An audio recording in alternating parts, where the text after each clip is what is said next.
Okay, everyone. Hopefully, audio and video is working. This lecture is going to deal with motives and personality, chapter 11. So let's get to it. I'll do my best to try to keep this as succinct as possible. I'll try not to go off on any tangents. I know I say that every time, but I'll try to mean it this time. I'll do my best. So in terms of this chapter, we saw that in chapter 1 that personality psychologists basically ask, why do people do the things that they do? When it comes to psychologists who study motivation, or motivational psychologists, they might phrase the question a little bit differently. Instead of asking, why do people do what they do, motivational psychologists might ask, what is it that people want, right? So motivational psychologists are going beyond just the behavior aspect of, say, personality. They're going beyond just what people do and why they do it, but what exactly is it that people want, right? What drives them? What motivates them to engage in these types of behaviors? So all personality psychologists will seek to try to explain behavior.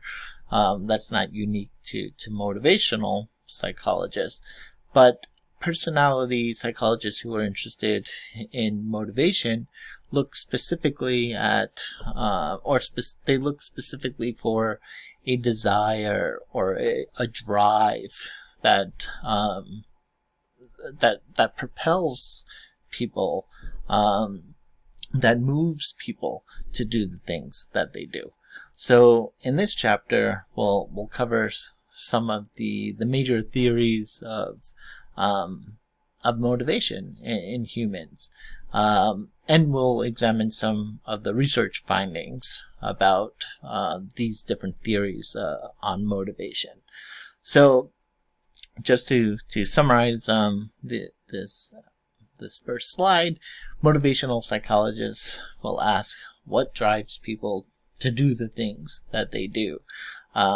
Essentially, they'll ask, what is it that people want, right? So motivational psychologists are going to search for the motives that drive people, that propel people to do what they do. And the motives that are covered in this chapter view personality as consisting of a few general motives. So there are lots of reasons why we do the things that we do, but they can kind of be distilled down into a few general overall type of motives. And these motives operate through conscious and unconscious mental processes. So sometimes we're aware of our motivations. Sometimes we're not aware of our motivations. Sometimes they operate on an unconscious level. So either way, these motives are going to have an influence on our behavior. So some of these basic concepts, when we talk about a motive, what exactly is a motive? We can think of a motive as a deficit. Actually, it's a lack of something, right? So it's this internal state that arouses and directs behavior towards a specific goal or a specific object, but it's based on a want, right? It's based on a lack of having something that you want. So we could think of somebody who may not have eaten for several hours.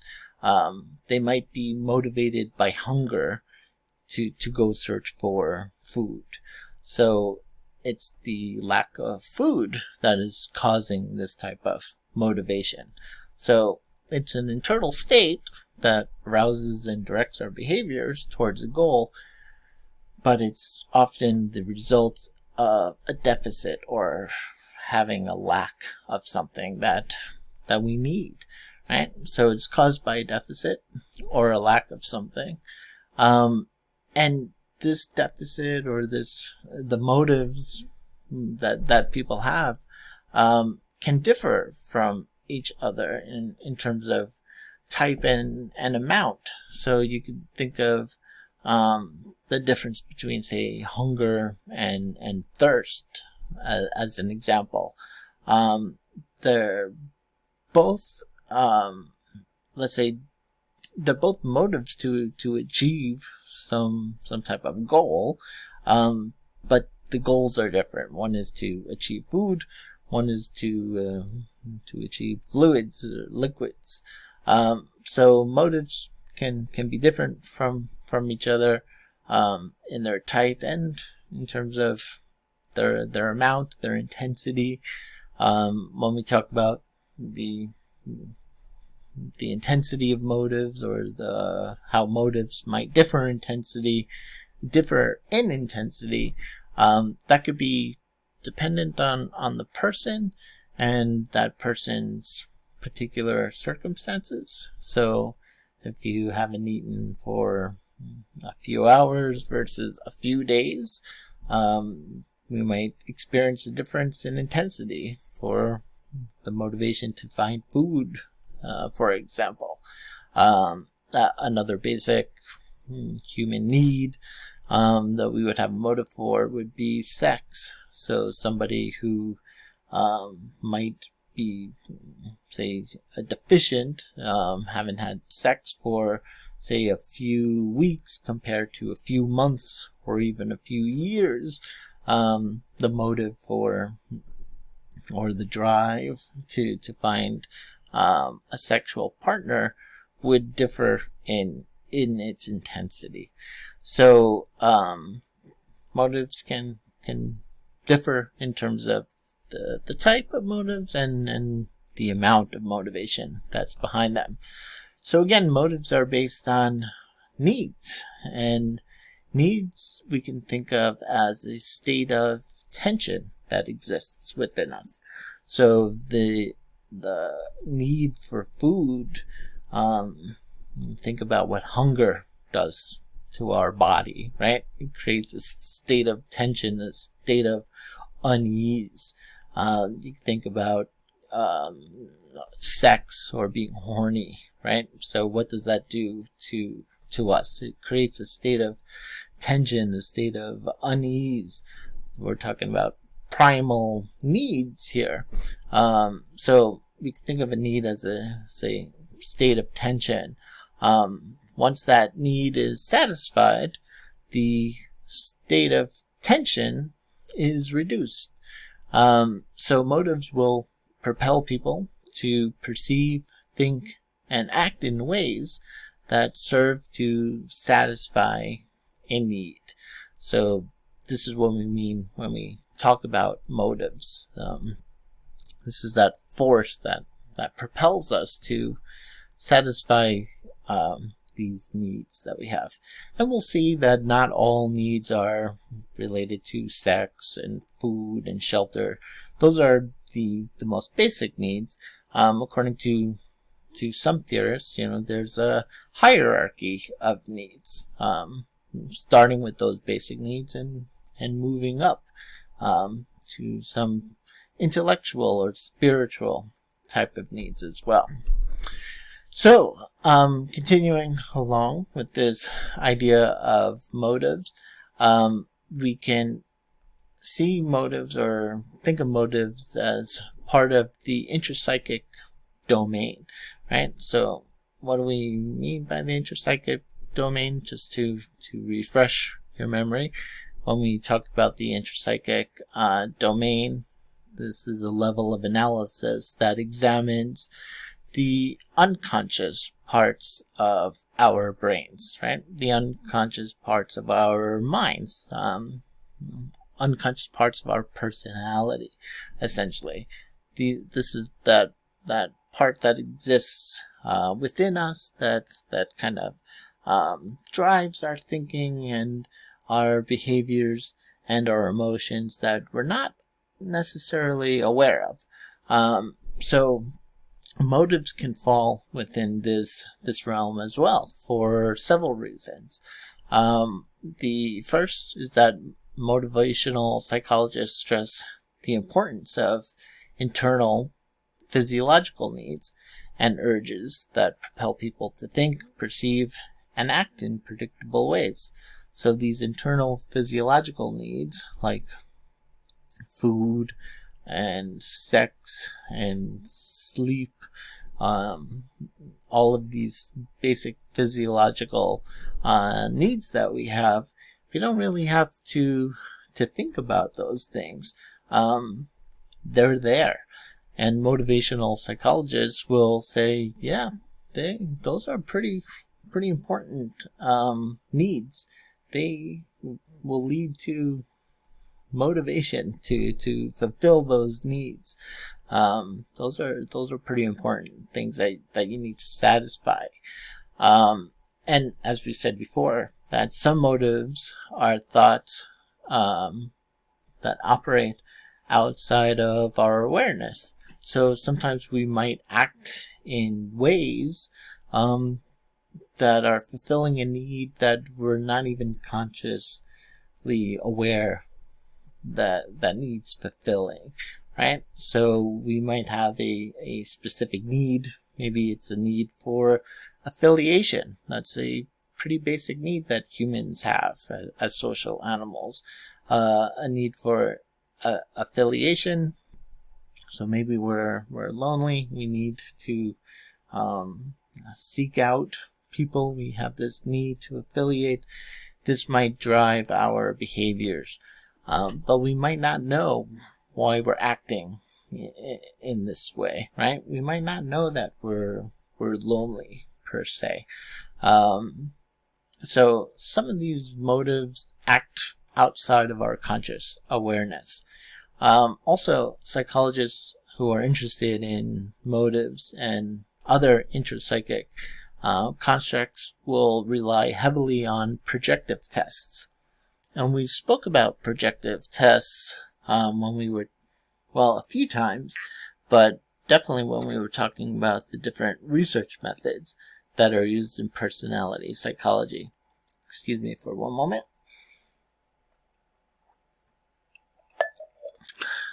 I've been filming these lectures for hours. My throat's getting raw here, so bear with me here. But motivational psychologists will often rely on these projective tests. You know my opinion about projective tests, so I won't bias you any further. We're all entitled to our opinions there. But when it comes to, say, the use of projective tests, motivational psychologists like psychoanalysts believe that things like fantasies and free associations and responses to these projective type of tests can reveal unconscious motivations behind our thoughts and behind our feelings and behind our actions, right? Behind our behaviors. So motivational psychologists will use projective tests to try to get at what's the root, what's the motivation behind what we're doing or feeling or thinking. So like dispositional psychologists, motivational psychologists stress that people are different from one another in the type and strength of their motives. So you and I will have different motives, and the motives that we share, we might differ in terms of their intensity. Also, motivational psychologists believe that these motives are measurable. We're able to measure these motives in people, and that these differences cause or they're associated with important life outcomes. So essentially that these differences in motives can predict how we will succeed in our careers, or how we might succeed in our marriages or romantic relationships, various types of life outcomes. Also, that motivational psychologists believe that differences between people in the relative amount of various motives are stable over time. So our motivations don't necessarily change. They might be satisfied, like your motive might be reduced. Your motive for hunger might be reduced after you eat a meal, but my difference in, say, feelings of hunger compared to your difference in feelings of hunger will pretty much stay stable over time.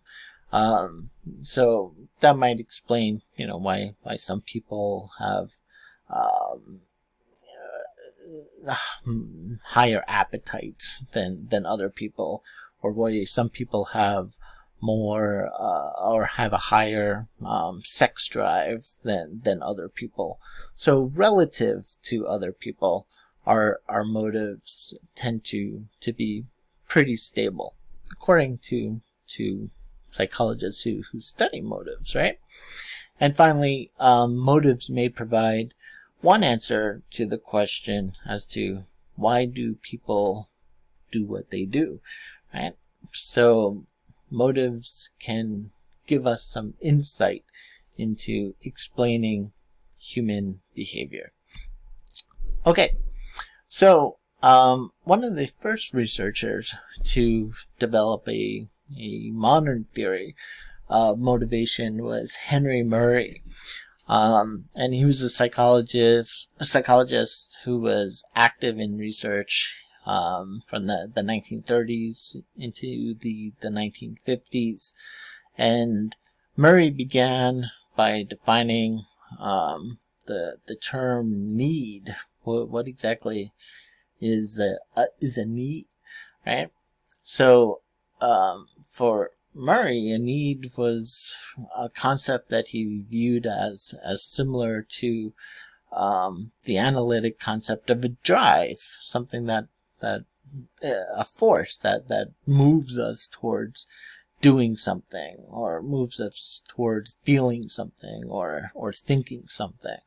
So in a nutshell, according to Murray, a need is a quote-unquote potentiality or potentiality or readiness to respond in a certain way under certain given circumstances. It is a noun which stands for the fact that a certain trend is apt to recur. So according to Murray, a need is a potentiality or readiness, something that is there, something that a force that is ready to be activated in a certain way under certain circumstances in order for us to fulfill something that's lacking in us, right?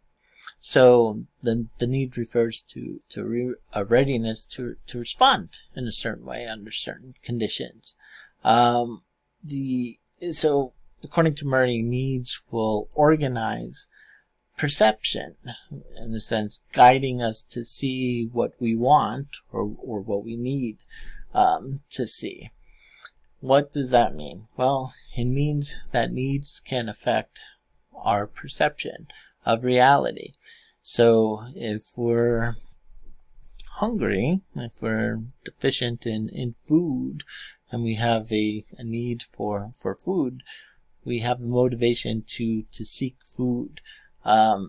This might alter the way that we view our environment, right? We might be focused on potential food sources, let's say.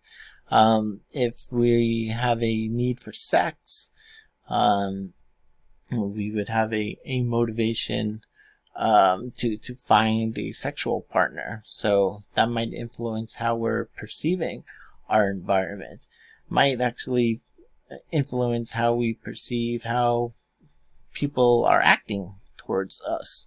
And research shows that, men tend to, as a whole, right? Men tend to mistake friendly gestures as potential sexual advances,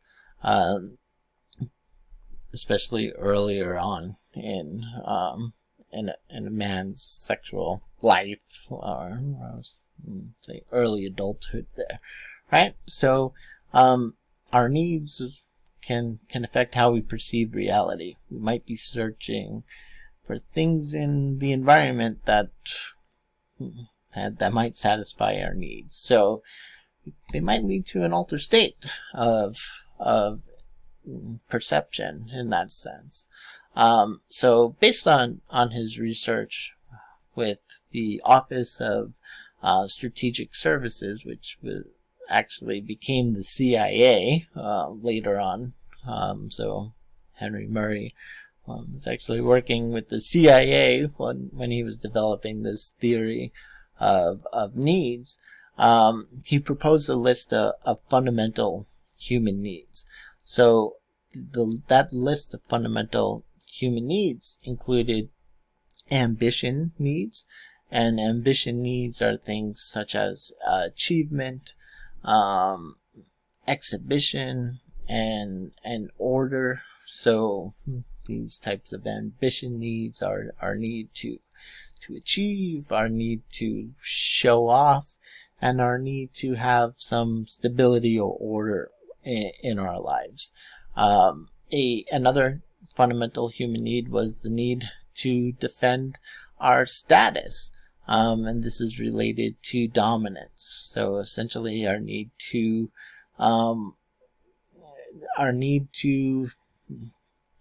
rise in the ranks of social status, to have a place of prominence in society, to be respected amongst our peers, essentially.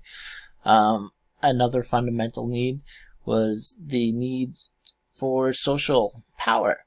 And these types of needs, or this need for social power, is related to things like aggression and autonomy or independence, and also blame avoidance.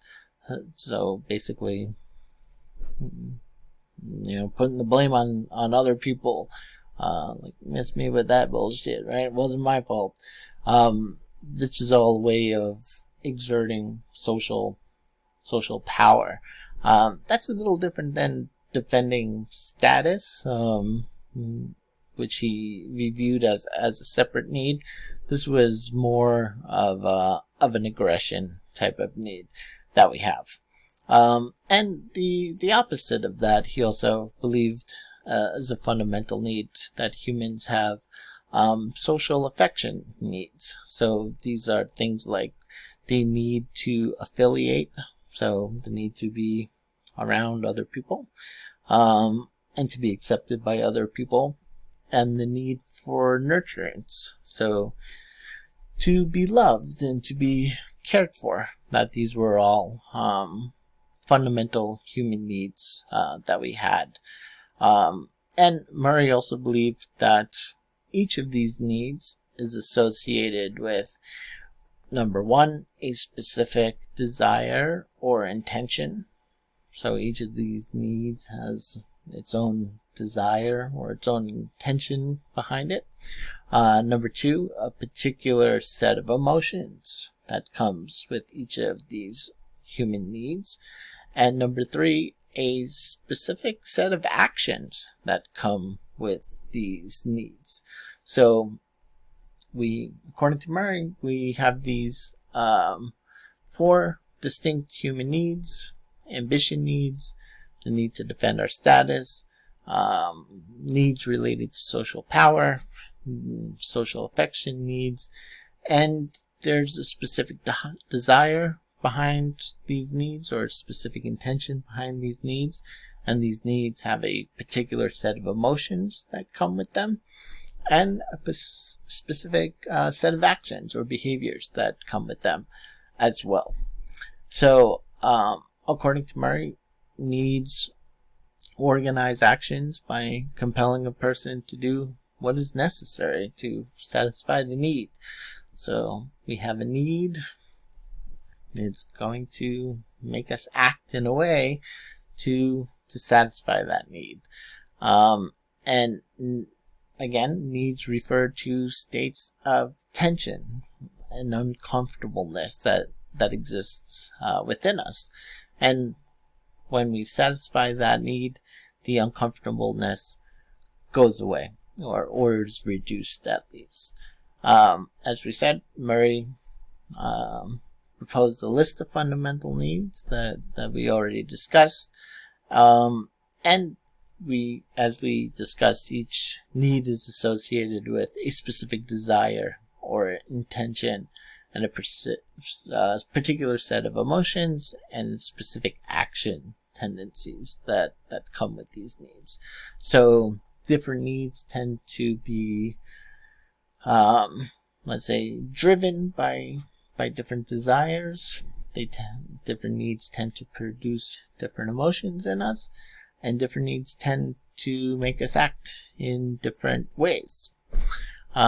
So according to Murray, we don't all have the same needs. Each person has a unique hierarchy of needs. So individuals' needs can be thought of as existing at different levels of strength, right? So there's some needs that we all have just because we're all human. But we might experience these needs in different levels of intensity.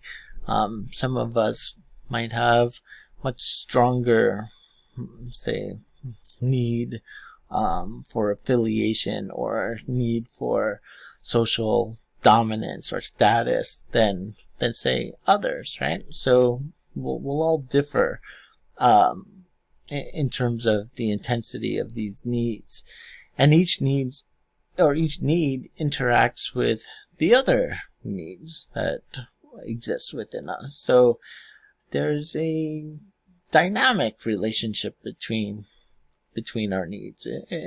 Kind of complicated. You can't just separate one need out and analyze that particular need. You have to analyze a given need in the context of all the other needs that an individual has. So what's the role of environment? I mean, so far we're talking about different needs that are coming from within us, from this intrapsychic perspective. Some of these needs we're not even sure that we have, or not even aware that we have.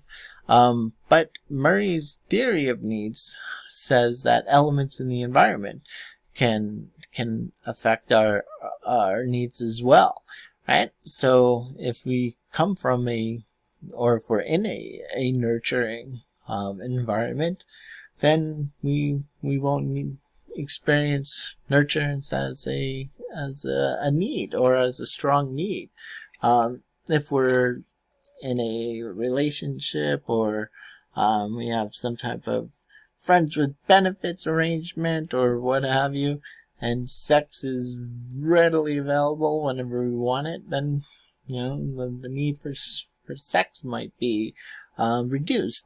This is based on environmental issues. The same with food, right? If we live in an environment that has plenty of food readily available, our need for food would be reduced. It wouldn't be as pressing as some other needs there. And so when we talk about the different levels of strength in terms of need, for instance, a person might have a high need for dominance, and they might have an average need for, say, social affiliation, and they might have a low need for achievement, right? So these are all different needs with all different levels. This creates a dynamic motivation, or a dynamic personality of sorts, right? We have different levels of different needs in there. So when we think about this term dynamic, it's often used to refer to the mutual influence of forces or drives that exist within us, that exist within a person. And in this case, the interaction of various motives within a person as well need to be explored. So the interaction between, say, what we said, the high need for dominance and the average need for affiliation and a low need for achievement, we shouldn't evaluate each of those needs individually.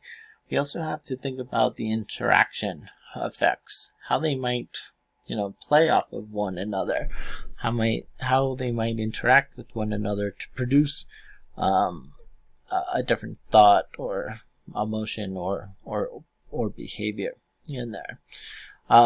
So when Murray talks about press, this idea of press, he used the term press to refer to need relevant aspects of the environment. So things about the environment that are relevant to our needs. So a person's need for affiliation, let's say, won't affect that person's behavior without some environmental press, such as the presence of friendly people, right? So if you have a need to affiliate, a high need to affiliate, the environment's not really going to affect that need unless there's a bunch of people around. You're at a cocktail party or at some type of social event, and there's lots of people around who are talking with one another. In this case, you're having a social or environmental press, right? So the environment is kind of pressing or putting forth this need to affiliate, or activating this need to affiliate. So people with a high need for affiliation might be more likely to notice all these other friendly people in the environment, and they might be more likely to notice opportunities to interact with these other people, compared to someone who has, say, a low need for affiliation. So when we talk about, say, these different presses, these different need relevant aspects of the environment, they could be broken down into what Murray called alpha presses and beta presses. So alpha presses are objective reality. These are things that actually exist in the environment. So let's just say, going back to our example, you have a high need for affiliation. You walk into a room and there's a whole bunch of people in there. That's an alpha press, right? That's objective reality. Other people would say, yep, there are other people in the room. There's lots of other people in the room. But you might perceive these people as being friendly, as being open to affiliate, open to talk to you, right? This might be seen as a beta press. This is your perceived reality. Maybe they're really not friendly at all, but you have such a high need for affiliation, you have such a high need to connect with other people, that you might see them as friendly, and you might start interacting with them in a way that, they don't really want to be interacted with. So, I'm sure we've all been on both sides of that coin, where we're trying to talk to somebody who, turns out did not want to be talking to us, and vice versa. That we've had people who are talking to us and trying to be friendly with us, even though we thought we were giving off all these signs of go away, we're not interested, right? So alpha presses are going to be, again, something that's objective, something that's real. Beta presses are aspects of that environment that are perceived. So we might see people in the room, that's reality. We might perceive them as being friendly. That would be beta press. So especially if they're really not friendly, right? But we're kind of perceiving them as such. Maybe we're not getting the hint, so to speak. Okay, so apperception and the TAT. So Murray held that a person's needs influence how he or she perceives the environment. This is where the idea of beta presses come from, right? And our needs will affect how we perceive the environment, particularly when the environment is ambiguous, when we don't really know if these people are friendly or not. But like, I'm really lonely, so chances are I'm going to perceive them as friendly and go start talking to a whole bunch of people. Or let's say, I don't know if anybody hooks up in person anymore, but if like you're really thirsty as hell, and you go to a bar or something, or some other place where people hook up nowadays, your level of thirstiness might affect how you perceive whether people are interested in you or not, right? And again, I'm sure we've all been on both sides of that coin. So according to Murray, our environment is going to, or cues in the environment, might be perceived differently based on how strong our need is, especially when the environment is ambiguous, meaning we're not really sure, right? Like, this person, are they into me or not? I mean, they're talking to me. You might not really be picking up on some body language or what have you, but it might not be 100% sure that, yeah, this person ain't digging you. But your need is to hook up, so you're likely to perceive this person as being into you. So the act of interpreting the environment and perceiving the meaning of what is going on is what we call apperception, right?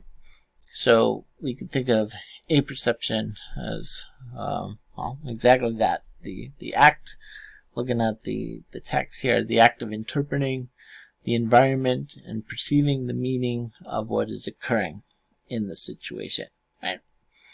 So again, that can change depending on our needs and how ambiguous the situation actually is. Now, according to motivational psychologists, remember that they often use projective type of tests to try to uncover people's motivations and people's needs.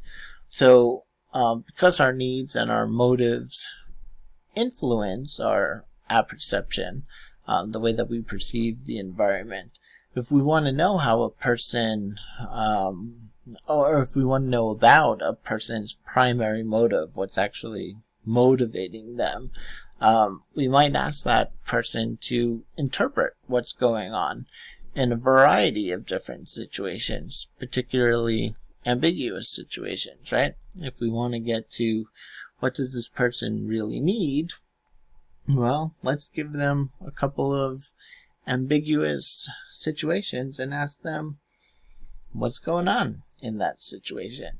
And that's exactly what the TAT does. So the TAT is the thematic apperception test.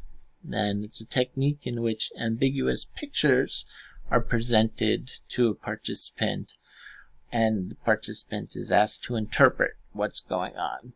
So some of these pictures are really ambiguous. It might just be, a picture of a kid sitting on a stoop, or a porch or something. And you're asked to tell me what's happening, right? What's going on? And the person's instructed to come up with a story of why is the kid on the porch? What is he doing there? How is he feeling? Who is he waiting for? What is he thinking? What did he do before sitting on the porch? What does he plan on doing after? And these types of questions, according to motivational psychologists, will help tap into what a individual's motivations are. So what is actually driving them? So not just their motivations, but their needs, right? So that essentially a person is going to be projecting their needs onto these ambiguous types of pictures, or these ambiguous situations, let's say. So it's presumed that a person projects his or her current needs while they're interpreting the picture. So again, it's a projective test. We spoke about the limitations of these projective tests and the difficulty in terms of scoring these projective tests, but I might literally just hold up a picture of someone standing at a bus stop and ask you to tell me a story about that picture, and based on your answers, I'm going to try to determine your motivation. Seems a little sketch to me, but that's me. So when it comes to the TAT and questionnaire measures of motives, how do they match up? So if we take a look at people's responses to these ambiguous situations, and then we try to figure out what their needs and motivations are, or if we just give people a questionnaire asking what their needs and motivations are, do we get different results? Well, there's a couple studies that have examined this. So Murray, the person who invented the TAT, for all intents and purposes, who invented this projective type of test, did not derive any type of formal scoring system for the TAT. There's no real way to kind of score it. There's no points that are associated with different answers or anything. It's really all about the interpretation of the psychologist who is administering the tests. So you can imagine, or hopefully you can realize, that it's an incredibly subjective type of test. So that kind of makes it hard to compare to less subjective tests like a questionnaire. Right? There's still some subjectivity involved in questionnaires, but less so, right, than an individual psychologist interpreting your results to the answers of very ambiguous pictures. So it's kind of hard to measure the reliability or the validity of the TAT or of any of these types of projective tests. So critics have argued that the TAT has poor retest reliability. It's kind of what the research has shown, is that your results are really going to depend on the psychologist who is administering this type of projective tests. So the TAT might have poor reliability, poor internal reliability, poor retest reliability, but some more recent studies of the TAT suggest that people do respond differently to the themes of different pictures. So let's say, for example, people with a high need for achievement, they might respond to the pictures differently than people who have a low need for achievement. And even though it's not measurable with numbers, the themes of the stories that emerge tend to be different and tend to be clearly different. So there might, that's lending some type of validity and reliability to the test, that at least the themes of the stories that are being produced seem to be different when we measure people on a more objective measure for something like need for achievement, right? When we're able to identify people who have a high need for achievement versus low need for achievement, they do tend to come up with different stories when viewing these ambiguous pictures here. So one explanation is that the TAT might be seen as, say, not reliable because it's actually measuring implicit motivation, meaning that it's measuring motives that are unconscious, right? That when we talk about implicit anything, we're basically talking about things that are not within our consciousness. So implicit motives are a person's unconscious desires, aspirations, or unconscious needs. So the TAT test is tapping into those types of motives, where a questionnaire asking people about their needs and their motives are measuring their conscious needs, right? Because they're responding, they're filling out a questionnaire, so they have to be aware of their needs or motives in order to answer those questions.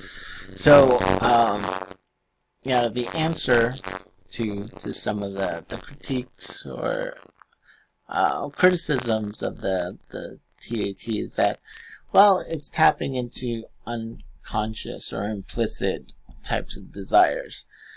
Now, just remember what we talked about in terms of tests and theories. A good theory, a good test needs to be falsifiable. So is there a way to falsify that statement? And if I say to you, here's a test, or here's a picture, tell me a story about it, and I use this as a test, and people will say, well, how are you measuring that? What does this say? How do you know you're actually measuring what you say you're measuring? It's just you interpreting somebody's story there. And I come back and I say, well, it's tapping into people's unconscious or implicit motivations. How do you prove that wrong, right? How can you falsify it? Is it falsifiable? Because if it's implicit, then the participants aren't, by definition, they're not aware of it. So I'm not sure that this is a falsifiable test for implicit motives here. But I'll let you be the judge of that, right? So if the TAT, this type of projective test, is measuring implicit motives, you know, motivational psychologists will say that questionnaires are measuring explicit or self-attributed motivations. So when we talk about explicit motivations, these are or explicit anything, these are things, thoughts, and emotions, motivations, needs that are in our consciousness that we are aware of. Self-attributed motivation reflects a person's self-awareness, or let's say their awareness of conscious motives, right? So self-attributed motivations we can think of as the reason why people, let's say the reason people give for why they do certain things. So let's say if you're, so you stay up all night studying, and I ask you, well, why are you staying up studying all night for this exam? You might say, well, because I'm really afraid of failure, right? Like I need to get an A in this class. This would be a self-attributed motivation. This is what you think your motivation is. The TAT is designed to get into or discover the implicit motivations. So maybe it's not your motivation to achieve, but maybe the TAT might reveal you have a motivation to please your parents or gain acceptance from your parents or something like that. But that's not in your consciousness. What's in your consciousness is going to be your self-attributed motivation. And we see that these tend to be a better predictor of responses to immediate and specific situations and to choice behaviors and attitudes. So people tend to be fairly aware of what's driving them, right? Of what their motives are, at least in terms of, better aware of their explicit motivations than say the implicit motivations, which we can't really be sure that we're testing anyway, that we're really testing to begin with. But according to motivational psychologists, the TAT can measure the state levels of a need. So what is the state level of a need? Well, this is a person's momentary amount of a specific need. So how much need do they have at this particular moment? So if I haven't eaten for 12 hours, I might be really, really hungry, right? This would be my state level of a need. Also, the TAT can measure the trait level of a need. So what is the trait level? Well, this is my need on average, right? Maybe I'm just a person who loves to eat, who has a big appetite. This would be my overall tendency, my overall trait. Let's say for a need of affiliation as a different example. Let's say that in general, I have this is just an example. Let's say I have a low to moderate need to affiliate, not a big people person, maybe more of a little bit of an introvert or so. That would be my trait level for affiliation. But let's say I just broke up, I just got dumped from a relationship that lasted like a 6 or 7 year long relationship. Well, chances are, I'm going to have a peak. I'm going to have a uptick, an increase in my need for affiliation because I'm feeling really lonely at that moment. So I might start reaching out more to friends and talk more on social media, maybe go volunteer somewhere or something. This would be a state level of need. So it's my particular need for affiliation at this moment, right? But my trait need, how I am as a person, is usually maybe not so much of a need for affiliation. But typically when we experience a loss, we will search for other people. We're going to want to be around other people. When we suffer a hit to our self-esteem, we tend to feel the need to affiliate. When we're scared for our lives, we tend to affiliate. Think about last time you were on an airplane. Nobody's talking to one another, but then you hit a patch of turbulence and the plane is shaking, and everyone kind of gets a little scared. Are we going to fall out of the sky here? You actually start seeing that people will start making chit chat with one another, right? Because that fear sparked need for affiliation in us.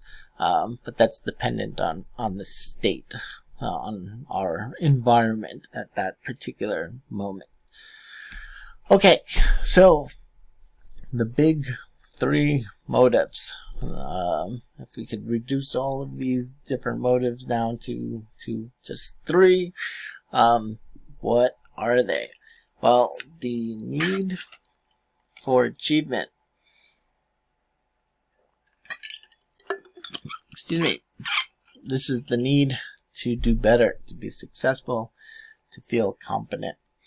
The need for power. This is the need to have dominance and to have status over other people. And the need for intimacy. This is our need for affiliation, our need for nurturance, our need to feel close to other humans. So these are the big three motives. And basically any other motives can be compartmentalized or can be categorized into one of these three needs, according to motivational psychologists. So let's take a look at each one. So the need for achievement.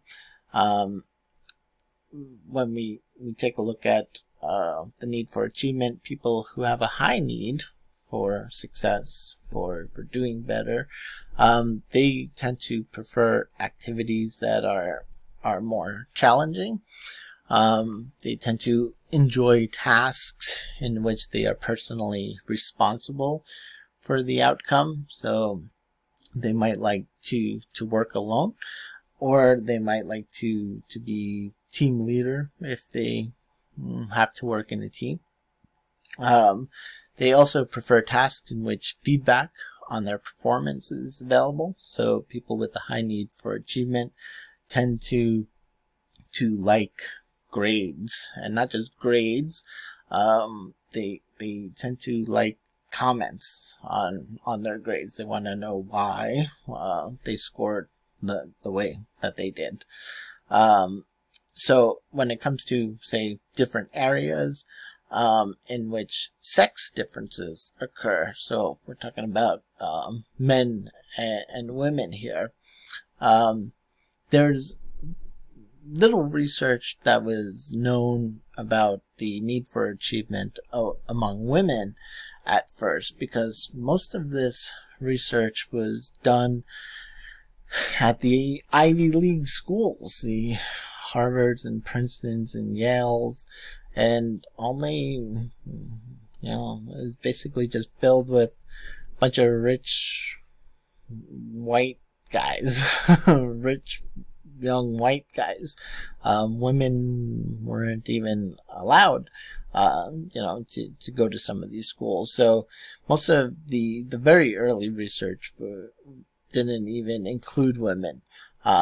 So when it came to the need for understanding the need for achievement among women or girls, we didn't really start seeing that research until the 1970s and 1980s.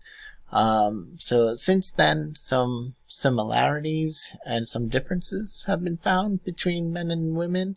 So men and women who are high in need for achievement tend to be similar in their preference for moderately challenging situations. So both men and women tend to prefer more challenging tasks or more challenging environments. They tend to enjoy more personal responsibility for whatever the outcome of these tasks might be. And they tend to like feedback. So everything that we've said so far tends to apply to both men and women. The major difference between men and women occurs in two areas. So the first is the life outcomes that are predicted by a high need for achievement, and the childhood experiences that men and women who have a high need for achievement have. So research on men has focused primarily on the need for achievement in terms of careers and business. So we see that the outcomes that are associated with men who have a high need for achievement tend to be career oriented, or that's at least what the research is focusing on, is career trajectory.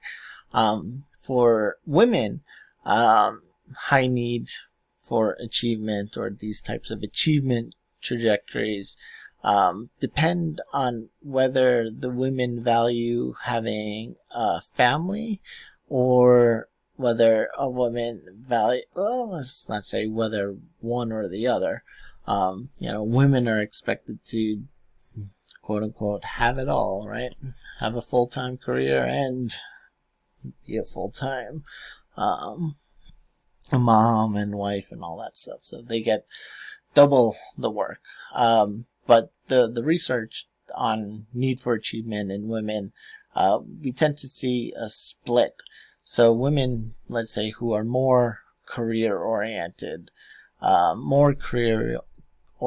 rather than, say, family oriented, they will tend to, let's say, how should I put that? So, women who say value both work and career, which is basically where most women are at this point. Not all, and especially women are waiting longer times to have families or have children, because children do affect careers. That's for sure. But among women who value both work and family, this high need for achievement is related to achieving better grades in school, and it's related to completing college, to getting married, to starting a family later on in life, and compared to, say, women with a low need for achievement, women who have a low need for achievement would be associated with lower grades in college, less likely to complete college, less likely, or let's say they would start a family earlier in life, because they're not focusing on career. So that's in terms of women who are focused or who have interest on both family and career. For women who are more exclusively focused on the family and not career, so they're much more interested in raising a family, a need for achievement is seen in women's investment in activities related to dating and courtship, such as placing greater emphasis on physical appearance and talking with friends about their boyfriends more frequently. So those were just some jumbled notes in there. Let me just try to make some sense of that. So when it comes to men and women, we see that they both tend to prefer more challenging tasks. They also tend to prefer tasks where that they're personally responsible for the outcome, and tasks that they receive feedback on. Now, the difference between men and women come particularly with women, and say women who are focused on having a career and a family versus women who are only focused on having a family. So women who are focused on having a career and a family, those women who have a high need for achievement versus a low need for achievement, will get better grades in school. They're more likely to complete college, more likely to get married and stay married, and more likely to start their family later in life.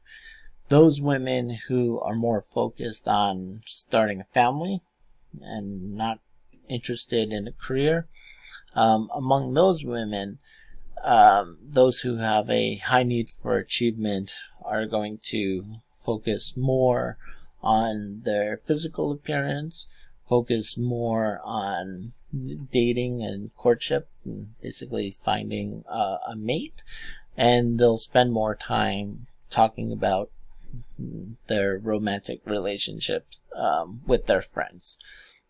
So, not a whole bunch of difference there, particularly because, again, in today's environment or today's economy, the idea of the housewife is kind of unrealistic, unless you marry rich, right? We should all try to marry rich, because just by necessity, it kind of takes two incomes, two full-time jobs minimum, just to make ends meet now. So again, a lot of this research is a little dated, so take it with a grain of salt. But another area comes with, or another area of sex differences comes in childhood experiences. So the second major difference between men and women has been found in childhood experiences that are associated with high need for achievement. Among women, high need for achievement is associated with a stressful or difficult early family life. So the mothers of young girls who have a high need for achievement were found to be more critical of their daughters, and to be more aggressive and more competitive towards their daughters. So essentially, younger girls who have a high need for achievement tend to get more shit for their behaviors, these achievement type of drives. Again, this research is pretty old, so take it with a grain of salt. When it comes to men, or say the early lives of men, so the young boys, boys who have a high need for achievement tend to get a lot more parental support than young girls who have a high need for achievement. Part of me thinks that still might be true, but maybe to a lesser extent than it was 50, 60 years ago. There. Okay, so when it comes to raising a high need for achievement child, what are some of the things that parents can do to try to foster this need and foster this motivation. We're all familiar with the concept of helicopter parents, right? People who are hovering over their kids constantly and putting unrealistic expectations on their kids. That's not good, right? You're going to end up paying for several years of therapy for your kid if you do that, most likely, right? So what are some ways to kind of foster this need for achievement in a healthy way? Well, parents can set tough but realistic standards. So you definitely want to aim high, but make sure that the goal is attainable. Otherwise, if you set unrealistic goals that the child can never reach, then they're likely to suffer some serious self-esteem issues, some serious blows to their self-esteem. Parents should also applaud successes and celebrate accomplishments, right? So make a big deal out of successes and accomplishments, and recognize them and celebrate them. Acknowledge but don't dwell on failures. Stress that failures are part of learning. So recognize when a child has failed and they didn't succeed, but don't dwell on it. Use it as a learning experience. But also, it's kind of silly and unproductive to pretend that it didn't happen, right? So we should definitely acknowledge them and try to learn from them. Also, avoid instilling fear of failure, and instead emphasize the motive to succeed. So one of the more stressful things that parents can do is to make a child afraid to fail. Failure is, first of all, inevitable. We will all fail at something, many things in life. But failure is kind of how you learn how to do stuff. I have a whole bunch of scars all over my body from learning how to redo my house. I bought a house that was a fixer-upper, so I learned how to do electricity by getting electrocuted a couple times. I'm not even joking about that. I don't recommend it. Don't take my advice on anything. But yeah. And also buying the wrong wires and buying the wrong tools and having to go back and shit cost me double or triple what it would have cost me just to have an electrician come in and do it. And it took me a week, whereas an electrician could have done it in maybe half an hour. But I learned how to do it, right? So that's how you learn from your failures there. So you shouldn't be afraid to fail. It's something we should teach our kids. Also, stress effort over ability. So instead of saying you can do it because you're smart, say you can do it if you really try. I don't know about that last one, right? Part of that statement almost contradicts, if you think about it, with the first bullet point there about the realistic standards.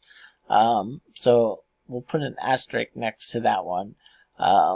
You don't want to tell your kid who really is horrible at math that they can be an astrophysicist if they just try really hard. Chances are no, right? Especially if they're age 20 and they struggle with algebra. Chances are they're not gonna be an astrophysicist, no matter how hard they try. For some things it's different. But without getting into a whole rant about creativity and talent, but somebody who is artistic, say musically artistic, you could be the next Justin Bieber or something if you just try really hard. I don't know, that seems like an unrealistic standard. So, I said put an asterisk next to that one. As long as they're realistic standards, then yeah, emphasize effort, because when you take a look at any expert or any person, even when it comes to, say, an expert in music or expert in art or something, there's this notion that we're somehow born with a creative ability. The research tends to suggest no, right? That we might be born with a predisposition to want to draw or doodle. Maybe, a lot of people who have ADD, like myself, I have ADD, if you can't tell from listening to me lecture, how I go off on tangents all the time. Is more like musically inclined. And I think, if my parents actually let me play drums or guitar, that I probably would have done really well in terms of being musically talented. I still play guitar just as a way to distract myself in between lectures and stuff. I'll just pick up. I don't know how to play. I totally suck in that regard. But if I were a kid, I guess what I'm getting at, just to cut this short, is that most research shows that to be an expert or to be good in anything, you need to do that thing like almost 24 hours a day, 7 days a week for 10 years. 10 years seems to be the amount of time that you need in order to be an expert on anything. And of course, it's not going to be 24/7 because you have to sleep and eat and do everything else. But practicing every day, being involved in that topic every day for 10 years about. So when it comes to academia, most PhD programs were in them for like 5 or 6 years or so. Sometimes longer, 7 years. And then we do about 7 years as an assistant professor. So that's pre-tenure. So we're basically on a 2-year contract as an assistant professor until we get tenure, and then basically you get job security. And if you think about it, okay, so it's about 7 years of being a professor plus the 7 years that you did in graduate school. It's about 14 years of doing this shit, of being a psychologist, before the college says, yep, you're an expert in the field. You get to, keep your job unless you do something horrible, to lose it. So 14 years, but most of the research shows after about 10 years, you kind of become an expert. So if you want to be the next Justin Bieber, start now. You'll be 30-year-old Justin Bieber. Why not? You can still do it, right? Okay, so the next need here, the need for power. So as with the need to achieve, the need for power is assumed to energize and to direct behavior, direct the way that we act. When the person is in opportune situations for exerting that power. In other words, when people are in environments that exerting this power would be good for them, right? So we can define the need for power as a readiness or a preference for having an impact on other people. When you hear need for power, it kind of sounds authoritarian, kind of sounds negative, right? That there's some negative connotation there. But it doesn't have to be necessarily, right? Power can be used for good as well. So people who have a high need for power tend to be interested in controlling situations and controlling others. Again, that sounds bad, right? Especially for us as Americans who value independence and value freedom. The idea of someone controlling a situation doesn't tend to sit with us well. But these are people who will say tend to try to seek leadership type of positions. Sometimes that's good in an emergency, or when there's a vacuum in terms of power and you need someone to step up. These are going to be the people who do it. When it comes to, say, sex differences, men who have a high need for power tend to have more misogynistic type of views towards women. So men who have high need for power will tend to rate their ideal wives, their quote-unquote ideal wives, as being more dependent on them, as being more submissive to them. So we also see that men who have the higher needs for power tend to be more abusive towards their wives. And again, this research is kind of old, and it's not taking into account same-sex couples or same-sex power dynamics or any other types of relationship dynamics, romantic relationship dynamics. But this is what the research that exists has shown.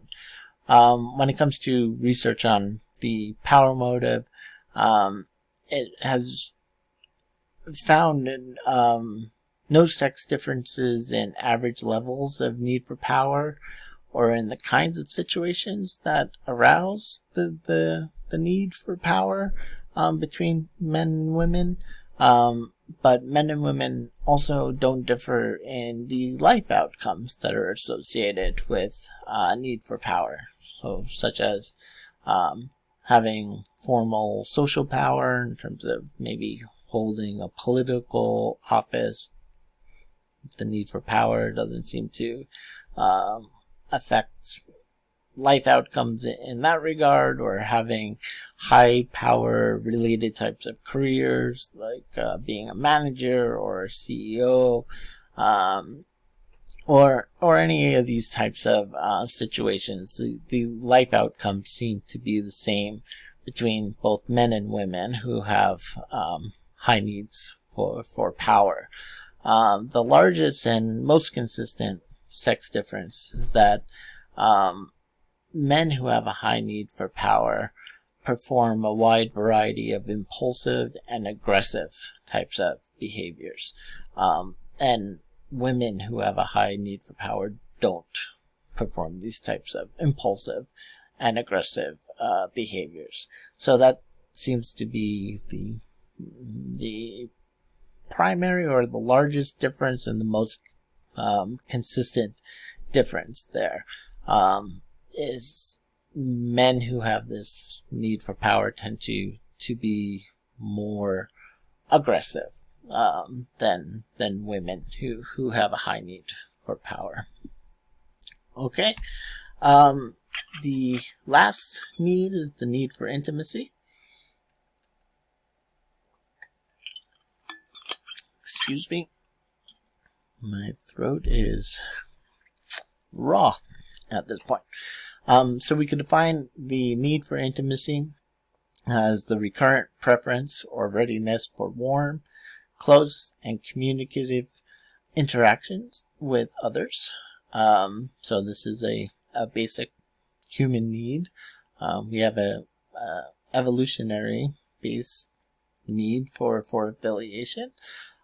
So people with a high need for intimacy compared to those with a low need will spend more time during the day thinking about their relationships. They'll also report more pleasant emotions when they are around other people. They tend to smile, laugh, and make more eye contact with other people. And they tend to start up conversations more frequently and write more letters, and nowadays that would be more emails and more text messages than people who have a low need for intimacy. There seems to be consistent sex differences in terms of the need for the need for intimacy, and that's simply that women, on average, tend to have a higher need for intimacy than do men. Okay, so moving along in terms of the different motivations and the different theories of motivation that say particularly two psychologists that will look at, Maslow and Rogers, how their theory of motivation has actually been put into application. For Maslow, we'll see that it led to a humanistic form of therapy, or even a humanistic psychological theory. It led to humanism, essentially, psychological humanism. And we'll see that Carl Rogers actually led to his theory also incorporating this idea of self-actualization and people's needs and motivations, led to a type of therapy that I was actually trained in quite extensively as a crisis counselor. So starting with the humanistic tradition, this is the motive to self-actualize. So humanistic psychologists emphasize the role of choice in human life. They emphasize the role of free will, that for all independent beings that are free to make decisions in our lives. They'll also emphasize the influence of responsibility on creating meaning in our lives, and creating a satisfying life. So, according to the humanistic tradition, this is our ultimate motivation, is to have a meaningful and satisfying life. And we'll see in a moment here that, there's a whole bunch of needs that need to be satisfied before we can reach that ultimate need. According to Maslow, at least, these are a hierarchy of needs. It's a pyramid of needs, with this ultimate need at the top.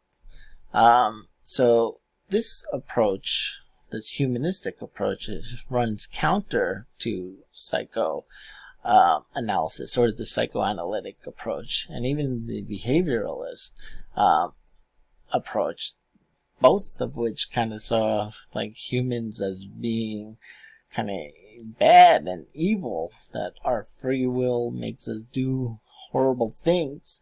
According to Maslow and the humanistic tradition, humans are generally good. Our motive is to be happy and be fulfilled, right? Not sex and destruction, like Freud said. So the emphasis is on the human need for growth and realizing one's full potential. So human nature is positive. It's life affirming. It's not something evil that we need to suppress. And the focus is on growth, not on deficiencies. So we're not focusing on whether, we successfully completed a developmental stage or not.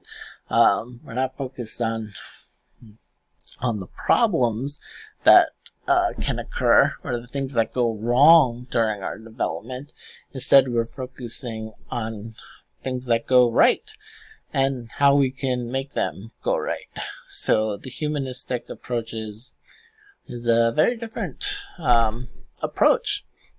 And we spoke a little bit about Maslow before in terms of his hierarchy of needs.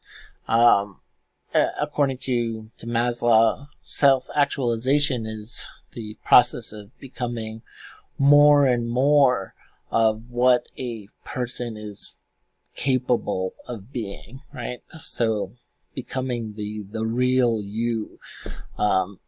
Sounds a little hippy dippy-ish to me, right?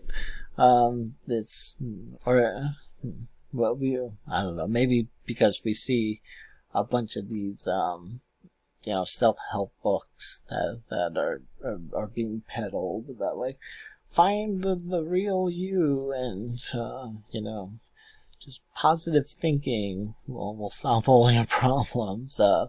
Maslow isn't in that category. I wouldn't put him in there, but, this idea of self-actualization, becoming the most you that you can be.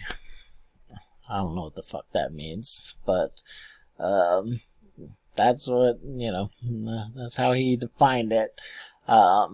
But when you take a look at the hierarchy of needs, before we could even get to the self-actualization part, this is the ultimate being. This is the perfect you, the most you that you can be. Before we get there, we have to meet all these lower level needs, starting with physiological needs. And these physiological needs include things that are necessary for just living, for survival. Things like the need for food and water and air and sleep and reproduction, so sex, right? Then we have the safety needs, and this has to do with things like shelter and security. So having a place where you're free from danger. And, you can think of that in terms of physical danger, but also we can think of that in terms of psychological danger as well, needs that need to be satisfied. Then we have belongingness needs. So, as we said, humans are very social creatures. We need each other, right? We need each other to survive. We need each other to be happy.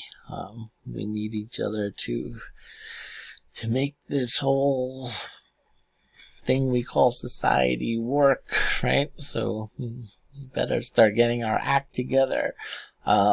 So having these affiliations and having close friendships, having say meaningful relationships with other people would be the next stage in this hierarchy of needs. Then comes the esteem needs. So there are really two types of esteem needs. Esteem from others and self-esteem. So when we talk about esteem from others, this is how other people think about us. Again, as social creatures, we care what other people think of us, right? Some of us care more so than others, but all of us, to some degree, care what others think of us. So we have the esteem from others that is a need. Oops, sorry. And we also have our self-esteem needs. So what we think of ourselves. And those are not always the same, right? They're not mutually, they don't always go together. Sometimes what we feel about ourselves is actually different than what others feel or think about us.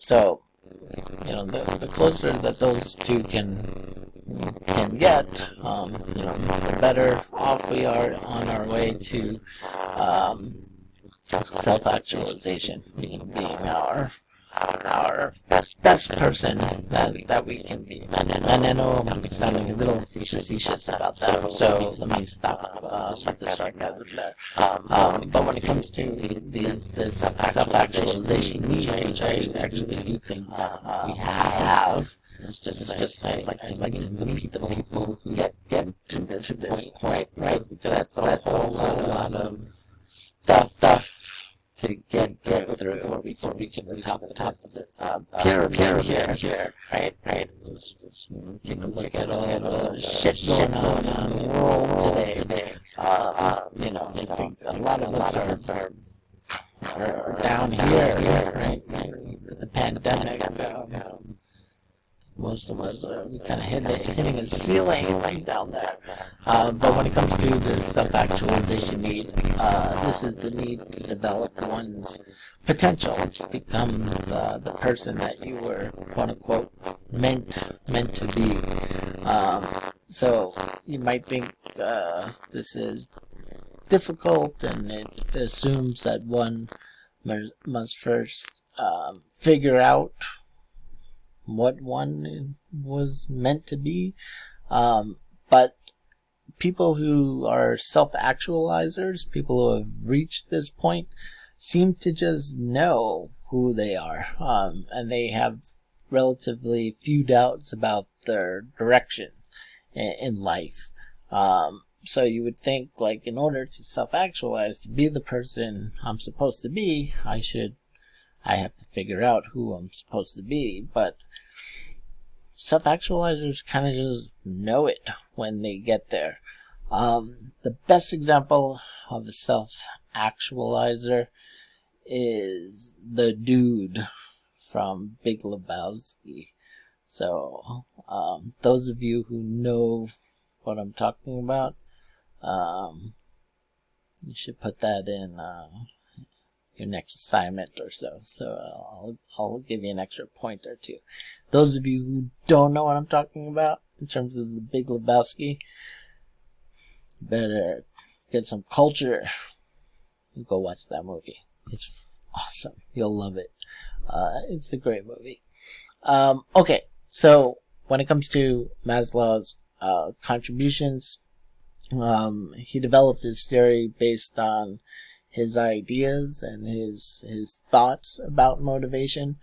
There was no empirical research to really back this up. These were kind of just his thoughts, right? Later on, there were some people, some researchers who did some studies to try to confirm some of this stuff and to offer some evidence for his hierarchy. But Maslow himself didn't really provide any empirical evidence for his theory there. When it comes to most people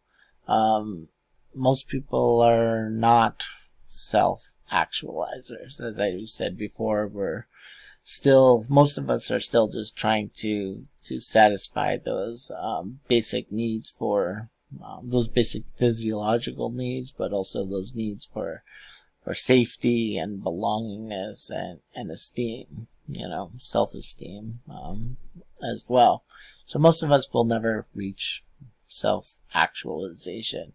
But Maslow came up with a list of 15 characteristics of self-actualizers. You don't need to memorize these. Just be aware of what kind of traits are associated with self-actualizers, and I'll read them off to you. So the first is efficient perception of reality. What's an efficient perception mean? Efficient sounds kind of vague, but that's his trait, right? Self-actualizers will have an efficient perception of reality, acceptance of themselves, other, and nature or fate. They will exhibit spontaneity. They'll be problem focused, so they'll be focused on solving societal problems, homelessness, global warming, stuff like that. They'll have an affinity for solitude, so they'll actually prefer to be alone and be with their thoughts. They'll have an independence from culture and environment, so you could think of that as, say, seeing themselves as something separate from their culture or their environment. Not quite nonconformity, but maybe, because nonconformity we could think of as like an actively rejecting societal norms. But this is just an independence. They see themselves as existing outside of their culture or their environment. Also, a continued freshness or appreciation. So they're always finding new things to like or new things to appreciate about life. More frequent peak experiences. So they're more likely to engage in, say, experiences that will create very intense emotions, and also intense and lasting memories. So you could think of some experiences and activities that might create these types of peak experiences, or these highly emotional and memorable type of events. They also have a genuine desire to help the human race, deep ties with relatively few people.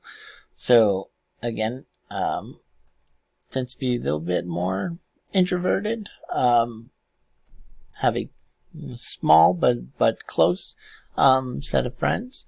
They'll also tend to favor democratic values, and that's not party, but just democratic in terms of freedom and fairness, and everyone having a say, having a voice. Ability to discriminate between the means and the ends, meaning that they're, able to ask that question, do the means justify the ends, right? So if we're able to end world hunger by starving a couple of rich people to death, do the means justify the ends? Self-actualizers would be able to separate those two, and take that as a moral question, right? I don't have an answer for you. That's a moral question there. They will also have a philosophical sense of humor, so their humor might be a little bit more sophisticated and be related more to issues of morality, and their humor might be tied to issues of mortality, meaning of life, these types of higher order types of thinking. They also tend to be more creative, and they tend to be more nonconformist, so they'll tend to actively reject societal norms.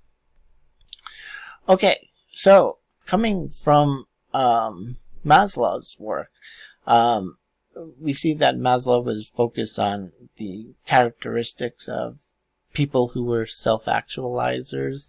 Um, we see that Carl Rogers instead actually focused on the ways to kind of help people become self-actualizing, right? So he was a psychotherapist, Carl Rogers, who took Maslow's theory, and the humanistic approach to psychology, and applied it to techniques in psychotherapy. So during his career, Rogers developed a theory of personality and a method of psychotherapy that he called client-centered therapy. So again, Rogers was interested or focused on the ways to foster and help people attain self-actualization through therapy. So like Maslow, Rogers believed that people were basically good, and that human nature was fundamentally positive. So in stark contrast to Freud, Rogers also felt that the natural human state was to be, quote unquote, fully functioning. But under certain conditions, people become stalled in their movement towards self-actualization. So a fully functioning person is someone who is moving towards self-actualization. And that is our natural state. That's the state that we're in. But sometimes we get stuck. Sometimes there are problems that occur in our lives that prevent us from moving forward. So the goal is to help people overcome those obstacles and get them back on the path to self-actualization. And Rogers believed that we're all born with a need for positive regard. So when we talk about positive regard, this is this is the notion that we all want to be accepted. We all want to be loved. We all want to feel a sense of belonging with other people, particularly our parents when we're infants or children. So this is a need, or this is a drive that exists in us from birth, according to Rogers, having this positive regard. So many parents and even significant others, including friends, will place conditions of worth on when we will receive positive regard, right? So this is what's known as conditional positive regard, meaning I'll be your friend if you do this, right?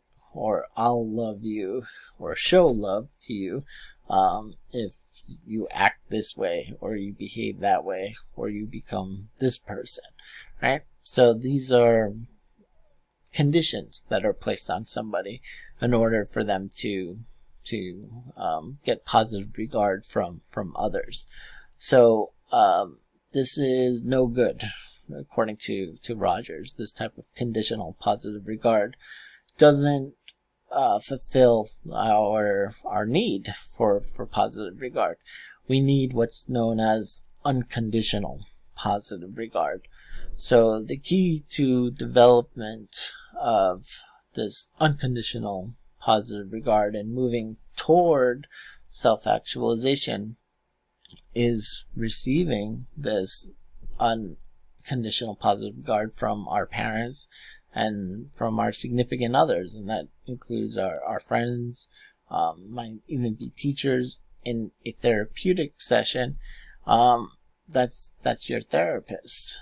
Unconditional positive regard, meaning that this person is going to show you respect, be non-judgmental, give you a sense of belonging, no matter what you have done, right?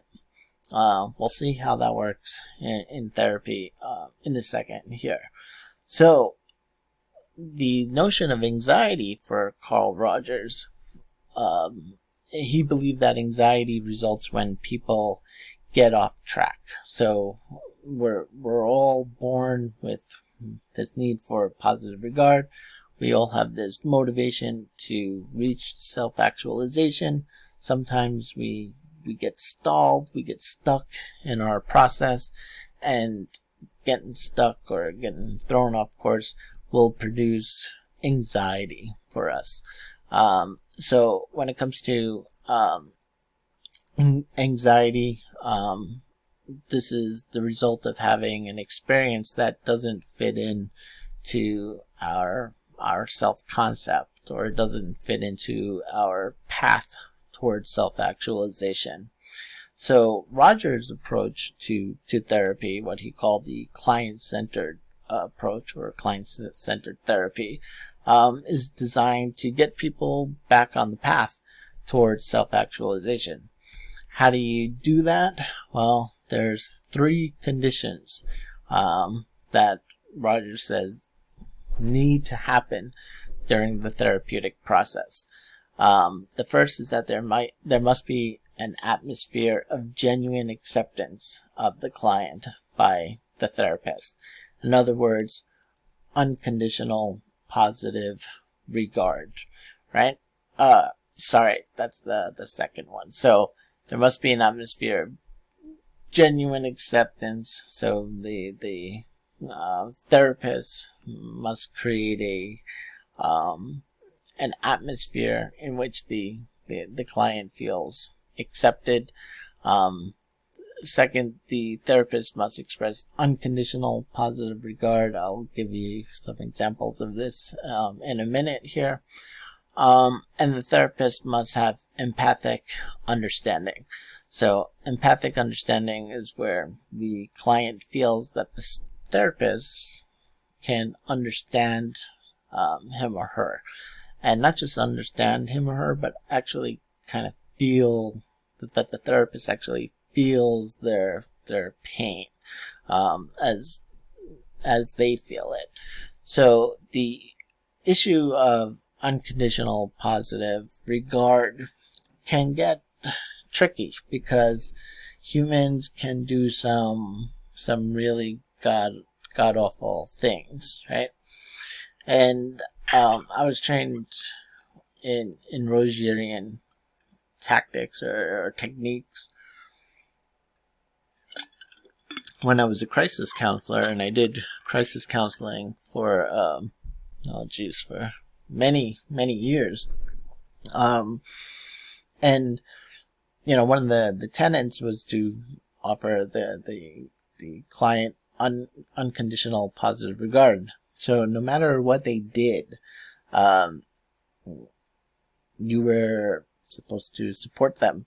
You were supposed to accept them. Not show, even in your face or anything, you couldn't show disgust or horror or anger or anything like that.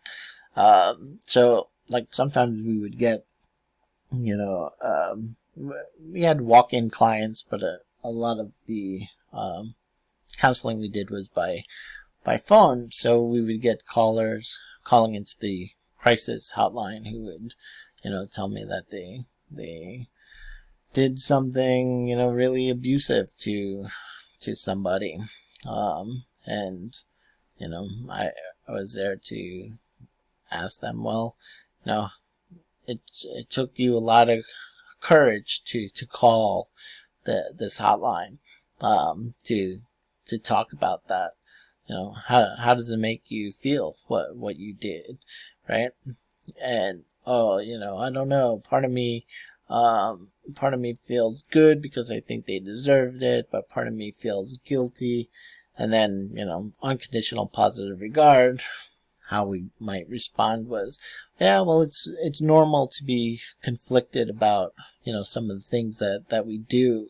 And, it sounds like there is a part of you that believes that this person deserves it, but there's also a part of you that seems like you feel kind of guilty about that. So why don't you tell me more about it, right?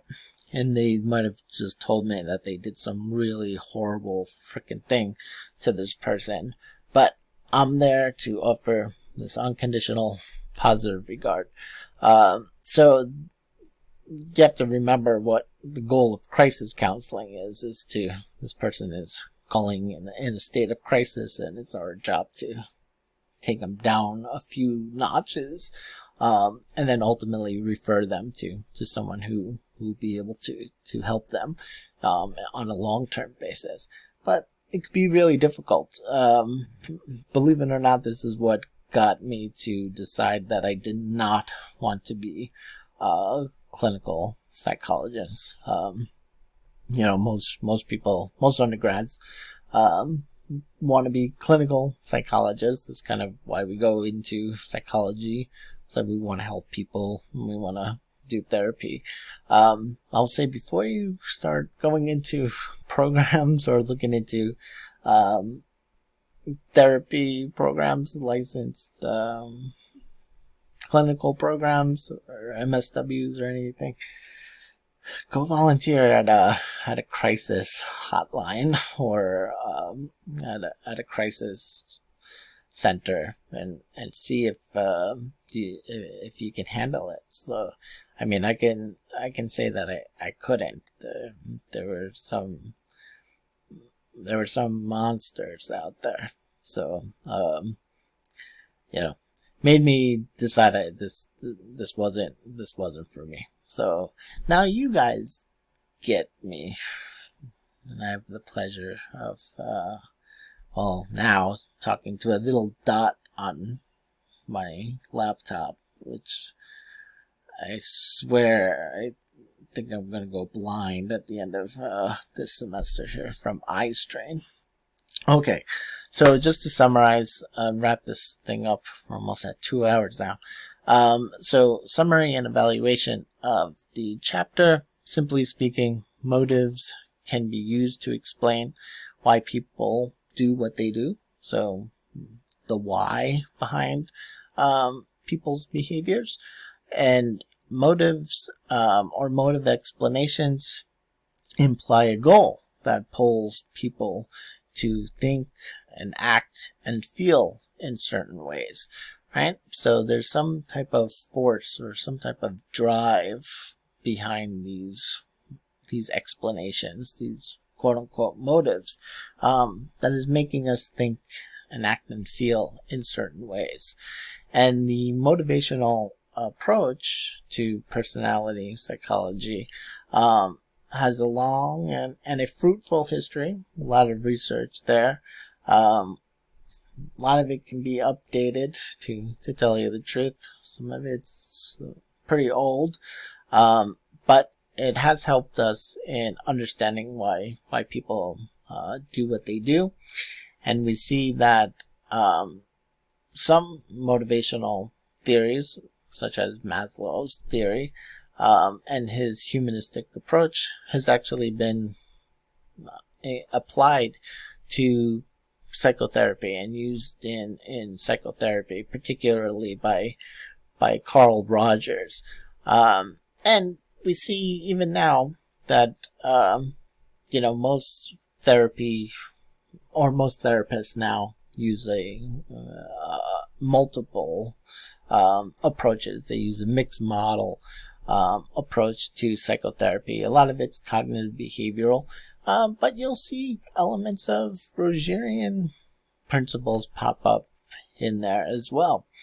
You'll still see elements of Freud pop up in therapy also. So if you're not in therapy, you should be, because I think everyone can benefit from having one person to talk to and to bitch and complain about everything one person 1 hour for a week, and you get to spare all your friends and family members of all your ranting and raving and complaining.